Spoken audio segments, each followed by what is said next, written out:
अस्सलाम वालेकुम। आज की वीडियो में हम उस वायरस पे बात करेंगे जो अभी रिसेंटली चाइना में डिस्कवर हुआ है।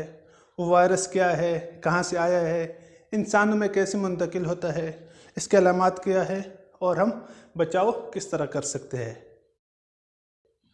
वुहान वायरस, अगर डिफिनेशन देख ले तो Wuhan virus is a single standard positive sense helical nucleic acid enveloped RNA virus है और कोरोना वायरस फैमिली से बिलोंग करता है। कोरोना वायरस या कोरोना ग्रुप एक बहुत बड़ा ग्रुप है वायरस का और अमूमन जानवर और परिंदों को मुतासिर करता है। लेकिन कोरोना वायरस के 7 ऐसे टाइप है या 7 ऐसे वायरसेस है जो इंसानों को भी मुतासिर करते हैं। इसमें से एक वायरस है वुहान वायरस। चूँकि ये अभी रिसेंटली चाइना के शहर वुहान में डिस्कवर हुआ है, वहाँ से ओरिजिनेट हुआ है, तो इसलिए इसको वुहान वायरस कहते हैं और कोई स्पेसिफिक नाम नहीं है, कोई स्पेशल नाम नहीं है, इसलिए नोवेल वायरस भी कहते हैं। कोरोना वायरस की अगर हिस्ट्री देख ले तो सबसे पहले 1960 में ये ह्यूमन में डायग्नोज्ड हुआ था और इसके जो सिम्टम थे वो था कॉमन कोल्ड। यानी 1960 में ये इंसानों में डायग्नोज्ड हुआ था और सिंपल बुखार उस वक्त उसके अलामात थे। उसके बाद मुख्तलिफ जो टाइप्स है वो डिस्कवर हुए और जो इंसानों को मुतासिर करते हैं। अभी रिसेंटली 2012 में आखिरी टाइप डिस्कवर हुआ था और 2012 के बाद अभी दिसंबर 2019 में जो 7 टाइप है या 7वां टाइप है वो डिस्कवर हुआ जिसको वुहान वायरस का नाम दिया गया। 31 दिसंबर 2019 को सबसे पहला केस वुहान वायरस का रजिस्टर्ड हुआ था जिसके सोर्सेज नामालूम थे कि ये कहाँ से आया है और इंसानों में कैसे मुंतकिल हुआ है।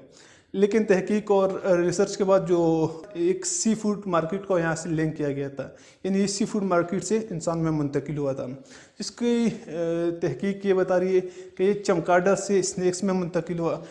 यानी चमगादड़ में ये वायरस पाया जाता था जहाँ से सांपों में मुंतकिल हो गया और उस सांप के खाने से या उस सांप के इस्तेमाल करने से ये इंसानों में मुंतकिल हो गया। और वायरस की ये खासियत है कि वो बहुत रैपिडली ग्रो करते हैं, फास्टली ग्रो करते हैं और ट्रांसफ़र होते हैं। और वुहान वायरस में भी यही पाया जा रहा है कि वो बहुत तेज़ी से ट्रांसफ़र हो रहा है, मुंतकिल हो रहा है, यहाँ तक कि एक मुतासरा शख्स को टच करने से भी ये ट्रांसफ़र हो सकता है दूसरे इंसान में। और अभी तक चाइना में तकरीबन 3000 लोग मुतासर हो चुके हैं, जिनमें से कई की मौत भी हो चुकी है। इसकी रोकथाम के लिए और प्रिवेंशन के लिए चाइना की गवर्नमेंट भी काम कर रही है, WHO की टीम भी काम कर रही है।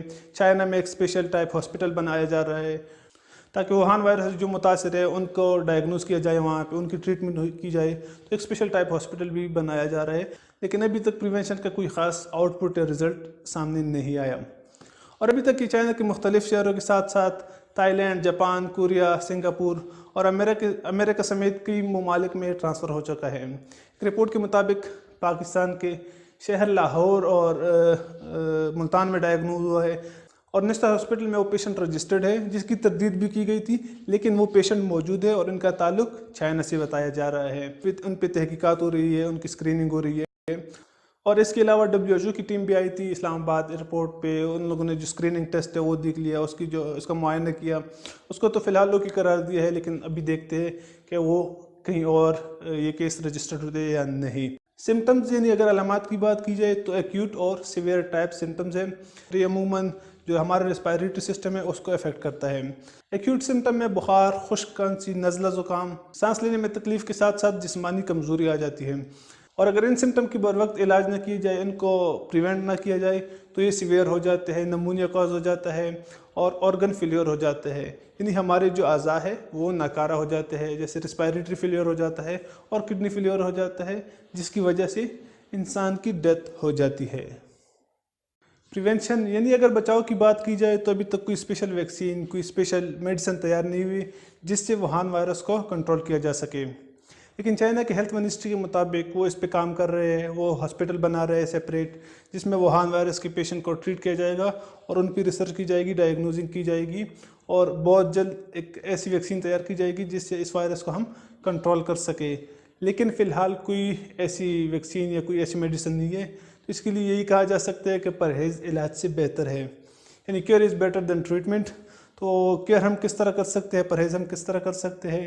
WHO ने यानी वर्ल्ड हेल्थ ऑर्गेनाइजेशन ने कुछ गाइडलाइंस बताई है, जिसमें सबसे पहले है सेल्फ हाइजीन यानी ख़ुद की सफाई और हैंड वॉश यानी अपने हाथों को साफ़ करना, अच्छे से साफ़ करना, क्योंकि अगर आपके हाथ میلے ہے اور اس میں کوئی وائرس موجود ہے، تو جب آپ اپنے فیس سے ٹچ کرتے ہیں، اپنے ناک سے، اپنے لپ سے یا اپنی آنکھ سے ٹچ کرتے ہیں تو وہ وائرس انٹر ہو سکتا ہے۔ تو سب سے پہلے اپنے ہاتھوں کی صفائی لازمی ہے، ضرور کرے اپنے ہاتھوں کی صفائی۔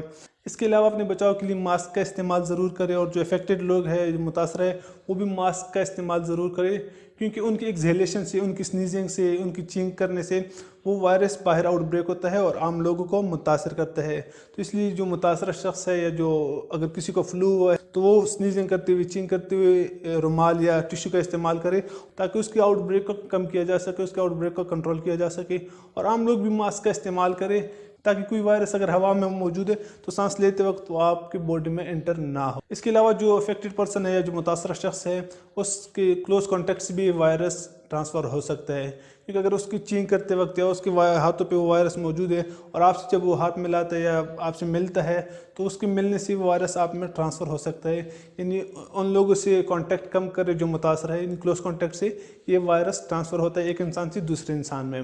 اور چونکہ کرونا وائرس جانوروں اور پرندوں کو زیادہ متاثر کرتے ہیں، تو جو لوگ گوشت کھاتے ہیں ان کے متاثر ہونے کے چانسز بھی زیادہ ہے۔ تو جو لوگ گوشت کھا رہے ہیں یا جو گوشت خور ہیں، سب سے پہلے وہ کہ وہ جہاں سے گوشت لے رہے ہیں وہ جگہ صاف ہو، وہ جگہ متاثر نہ ہو، صاف جگہ سے گوشت لے۔ اس کے علاوہ اس کی جو پکانا ہے، اس کو جو کوک کرنا ہے، وہ صحیح سے ہو، ان کوکڈ نہ ہو، یعنی صحیح سے بنایا ہوا ہو، صحیح سے پکا ہوا ہو، تاکہ وائرس کی ہم جو ٹرانسفر ہے وہ روک سکے۔ اور آخر میں سب سے بڑھ کر کے آپ نے اپنی حفاظت خود کرنی ہے۔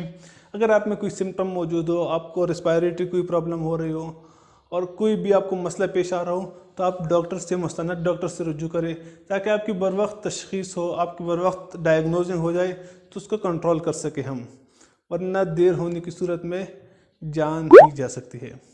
یہاں تک تھی میری ویڈیو، امید ہے آپ لوگوں کو اچھی لگی ہوگی۔ شکریہ۔